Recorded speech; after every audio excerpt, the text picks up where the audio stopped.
When we engage in art or we engage in play, we're forced to be in a state of cognitive thinking. There are so many different mediums that can facilitate that.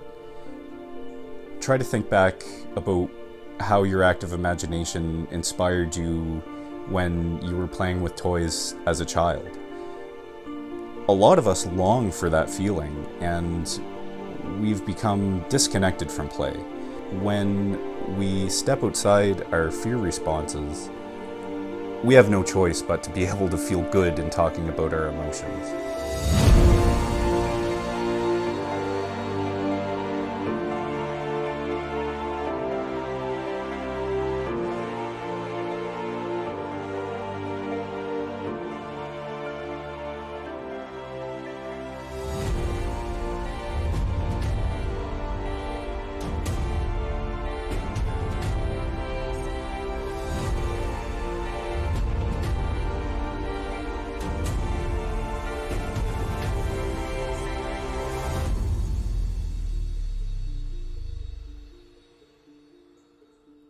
It's so important to take that time for ourselves to reconnect with the child within us, or to put ourselves in that state of joyfulness.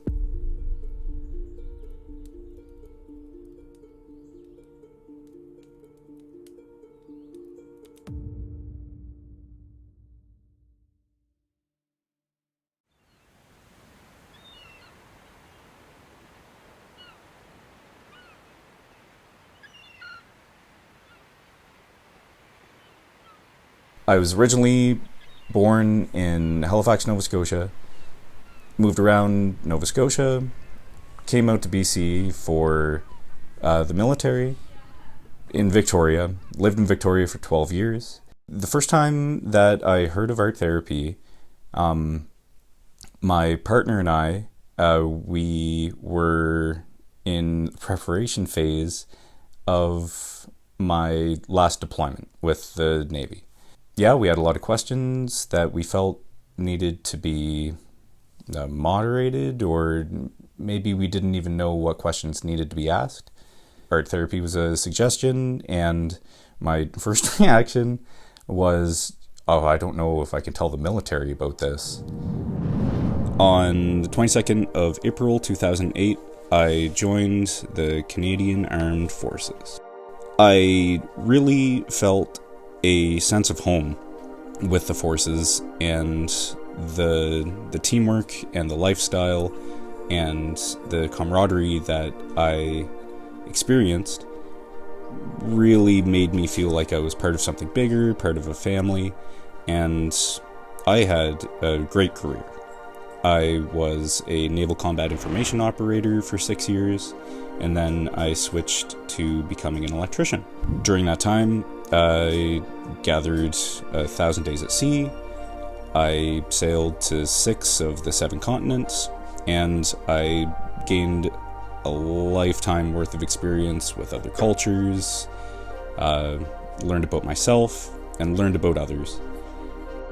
As my career progressed, I started to notice that, after a couple deployments where I saw some pretty unique situations and had some really scary incidences, that my mood and my quality of life started to decline.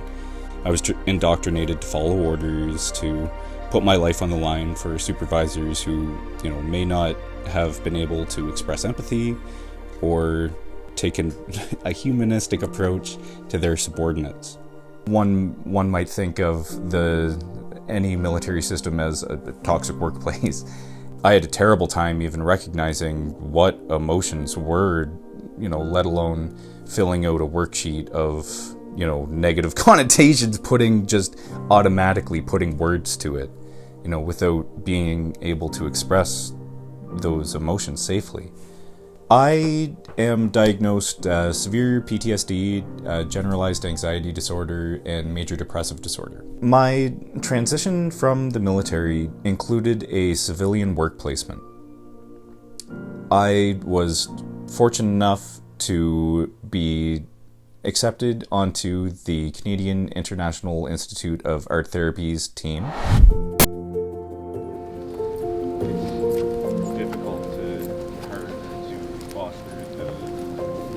At first, when I met Corey, I was taken by how shut down he was, how there was this side of him that was so eager to open up, so enthusiastic to find who he is and to see what was next for him.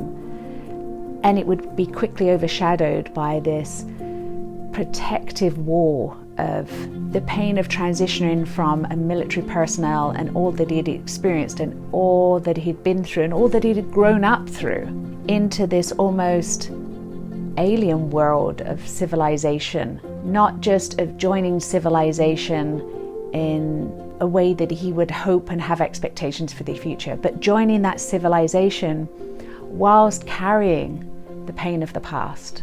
Yeah, there was a lot of questions about it, and there was a lot of curiosity, a lot of resistance. You know, when my loving, supportive partner, Maddie, introduced the idea, I had never heard of art therapy before taking on the role of being a client, and I tried to have an open mind. Now, as an art therapist, I understand the power of art processes as a therapeutic practice. I've seen it with my clients. I've seen them open up, make changes in their life, transition, tap into painful places and find healing, find hope and joy and understanding of self. But it was a very different story when I became the supervisor of Corey. I felt that other mental health providers that I dealt with in the past, they really, they dipped into my trust a little bit. And I really found that I wasn't able to engage with that sort of modality in healing. There's a lot of misconceptions around art therapy, that you have to be an artist first, that it's all about making pretty pictures, it's all about discovering the artist within. Well, all those things may happen, but it's not actually about the art. It's about using materials. It's about finding the textures and the friction between the material and the ground. It's about sculpting, it's about moving, it's about the sounds, the smells, the temperatures of all the materials. It's about having a place where that voice of the soul can have a way to speak openly. There's really not a rich enough vocabulary for the experiences that we have in our life, both positive and negative. But when you think and reflect and feel on any lived-in experience from the past or from this very moment, with a little guidance, we have colors and shapes and textures. Yeah, so I was willing to take the chance with another provider. It was art therapy, and that really opened up my journey to healing. The other day in class, when you said, this is only the 4th time I've picked up paint, and I couldn't stop the class to go, what? Yeah. But really, that was just the 4th time you'd ever... 4th or 5th, for sure. Wow. Yeah. Wow. And it seems to come so naturally to you. Yeah. Yeah, you know, most things do. So when he came to us as part of this transition to be employed by the Canadian International Institute of Art Therapy from military, with no background in the healing arts, with no background in anything other than military, and some interest in music for his own healing, it was a little bit concerning. How well would this work? How much work would he actually be able to do for the score? How would he be able to become part of a healing team of therapists, of faculty members, of students, and of clients? But I was delighted. It really did seem to be like a switch that went on and provided him light in that darkness. And I started as a videographer. Again, with no background in videography, we could provide him a film studio, we could provide him support and some education on it. But he switched on the cameras, immersed himself into the art media of digital world, and before we knew it, we had productions, beautiful productions. And his productions were of therapists and faculty showing how-to videos, tutorials, case studies for our students to learn from. So it was like he was catching this vicarious art therapy training, and he just excelled. I learned so much, and during my time as an employee of CiiAT, we would get checked up on regularly by my supervisors at the transition center on the base in Esquimalt. I recall a time that we were having one of our first routine inspection. You can imagine any inspection of your work is difficult, but a military inspection is quite intimidating. I was intimidated as his supervisor. On those inspections, there were lots of questions, some misplaced because the military were more concerned about the process of transition rather than the impact on the psyche and the emotional well-being of somebody in transition. So bit by bit, we were able to educate them, just inform them of how they could change the wording of their questions, inform them in what some of these processes are. When we showed the trailer of my work to the supervisor who came, we noticed the shift immediately in mindset. They were actually brought to tears by how moved they were that I was in a healthy place and growing and being involved in the transition process and working to create such powerful products. And he was able to show him what art therapy really was. It's therapy, it's psychotherapy, just using art materials instead of just our voice. It's not about the art, it's about the opening up.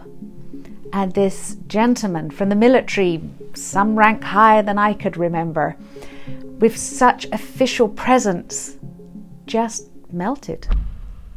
And it was at that point the inspection shifted from, are we at CiiAT doing the right thing? Is Corey in his employment at CiiAT doing the right thing? To, wow, we in the military need to change how we're working with our personnel in transition. We at the military need to listen to our own inner voices and our own feelings. And as that guy doing the inspection wiped his tears, he thanked us as he left. And the inspections were very different after that. So at that point, it was solidified that I was going to, start taking courses with CiiAT. I did the Therapeutic Arts Practitioners Program, modules 1 through 4. And moved into taking the diploma program and the master practitioner program. Civilian life has so many options for you of what you study, where you work, where you live, what you do. Yeah. And yet you've found yourself and have selected art therapy both from a client perspective and now as a clinical diploma student. Yeah. That's quite the choice. Yeah, being able to carry forward that virtue of helping others that got me into the military in the first place is very comforting.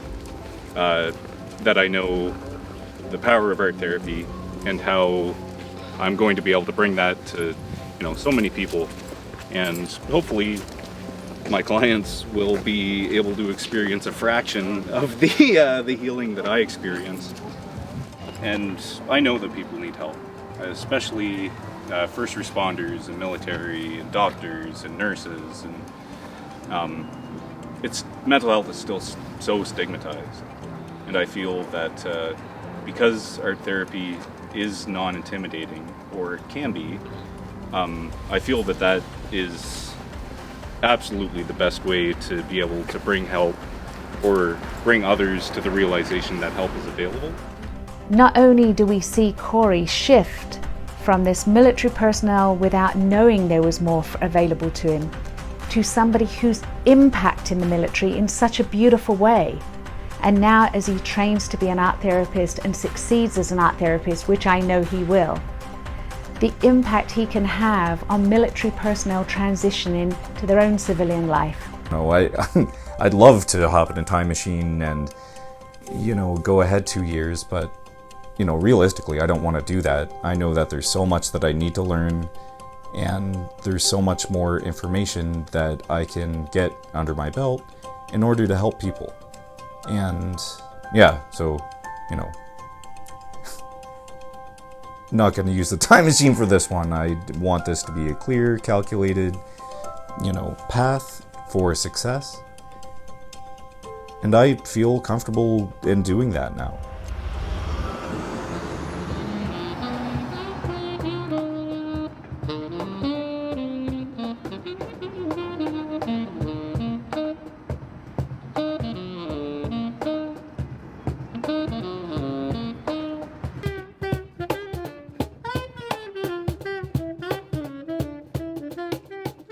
I feel that there's absolutely a space for music in a therapeutic setting. I use music to help regulate myself, and the forms of instrument that I use has often been described as calming as well. Using an instrument as an opening ritual for a session, that is absolutely something that I'm interested in. Allowing clients to experience percussion, I would love to introduce that to others.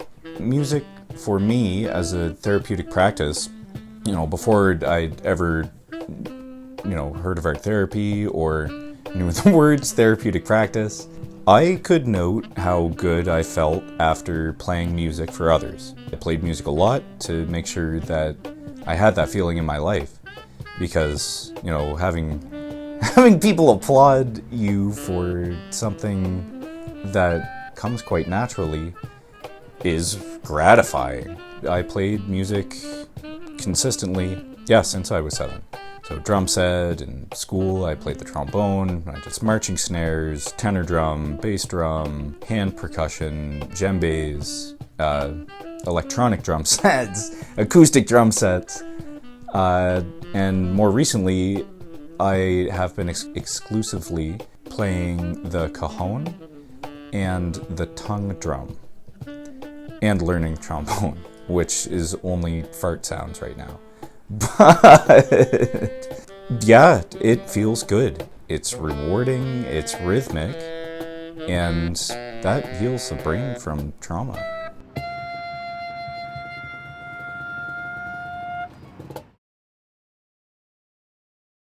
Once COVID hit, my partner and I, we packed up and we moved up to Comox with her parents.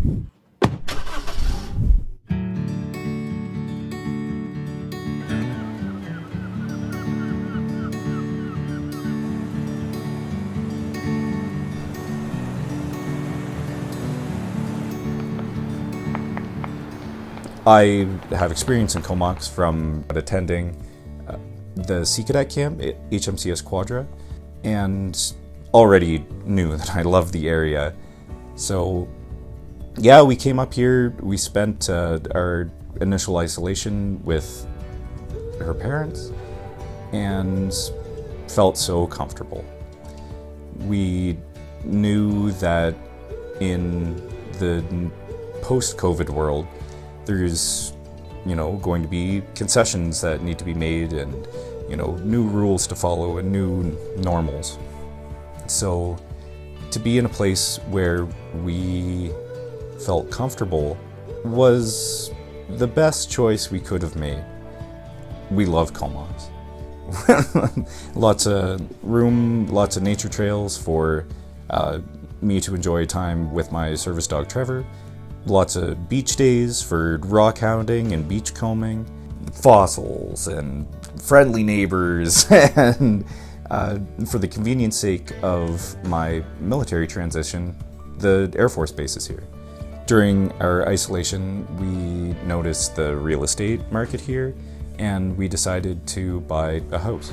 And to be able to have our own stable housing, our own safe space, in a place that we feel comfortable, really gives us a strong base to grow through this transition from the forces to a journey of art therapy. Being able to make that move, settling into our wonderful safe space in Comox, it has really exemplified the process of wellness, and to be healthy enough to make these decisions and take into consideration the importance of feeling safe in your home. Mr. Trevor, we're gonna talk about you now. Trevor, come!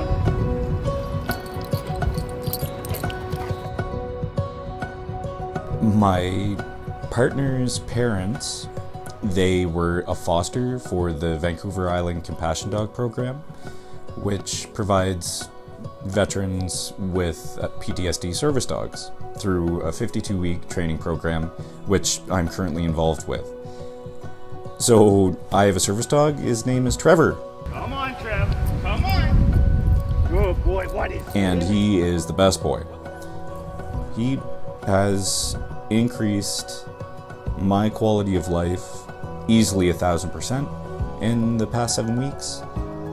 And to have the foresight of a positive future with this loving animal is a very powerful motivator to engage in healing. And the process that Vancouver Island Compassion Dogs uses to train us to be a dog trainer in order to get our dogs to complete tasks. Yes, Mr. Trevor? Yeah, he helps us know when people are here. He wiggles his butt and makes me happy. You sit? Mr. Trevor, what is this? Yeah, that's a good sit. That's a good sit. That's a good... In a perfect world, I should be able to say, Trevor, come. And he should come with me. He should heel right by my side. And yeah, I'm quickly learning that, he's another life form. And it's not as easy as come, stay. It's, having to deal with what Trevor needs and what I need, and dealing with my emotional regulation in order to get him to do what I need him to. So it's pretty challenging. Trevor, you sit? Come on, Trevor, you heel. Come on, bud. Oh boy, this way. Come on, Mr. Trevor. The course of care that's provided by Vancouver Island Compassion Dogs has been just as powerful as my journey with art therapy. I'm so grateful to be a part of this intake, to train Trevor to be my service dog. And yeah, once we graduate, that's when our life opens up. I'll have a best buddy with me at all times to keep me grounded, to ensure that we're safe when I disassociate. And yeah, he's just the brightest light in my life right now. He might interrupt some filming from time to time, but no, that's life with Trevor. And yeah, I couldn't be happier. So art right now is in my life everywhere.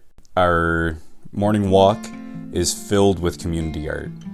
From people painting rocks and arranging them in mosaics and mandalas, to people crocheting hearts and hanging them on the trees on the path towards the beach. And even though Trevor and I do the same walk every day, it's so incredible how much it changes. There's a lot of community engagement. So these two gardens that we're coming up to, they have some of the most beautiful flowers I've seen. And there's a little stand that we'll see that they sell their wares. So it's pretty cool.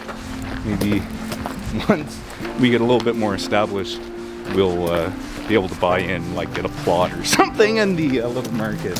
What we'd like to do is put in like a little window gallery on our fence, so people that walk by, they are able to engage in community art, or like an art vending machine, or like an art swap. There's new art that pops up seemingly almost daily, and there's new community art outreaches that we notice all the time.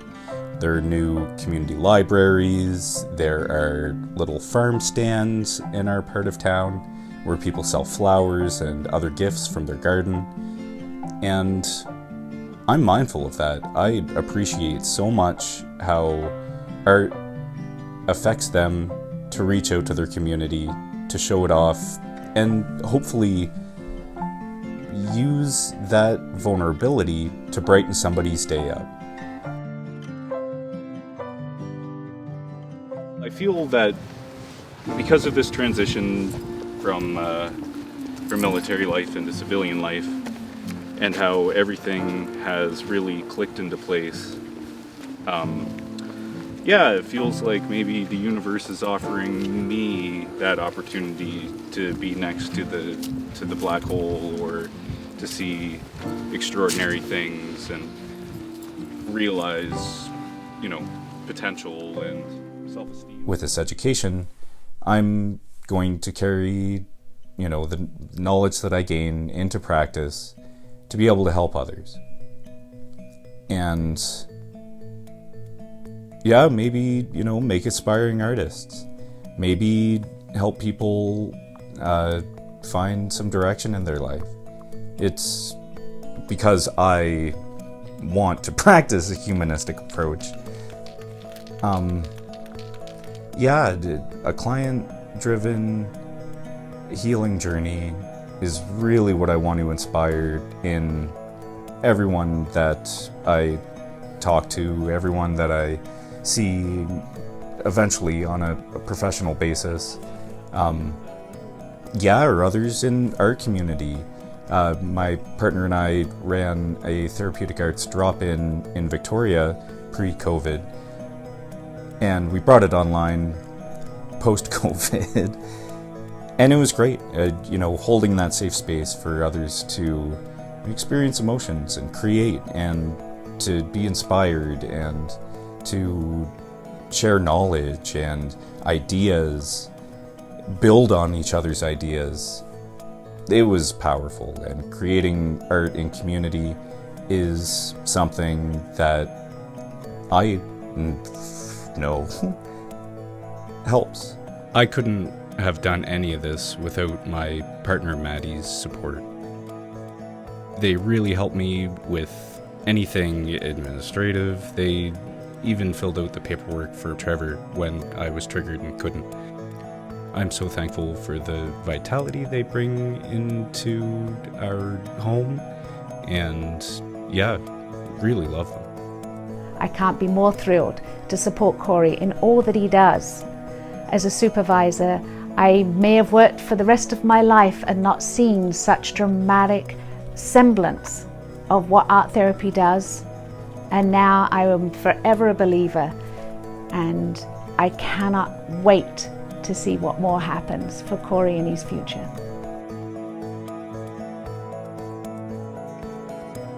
It's a much different career path than I'd been on previously, and now I can bring all of my lived experience into a session and help others know that they're not alone.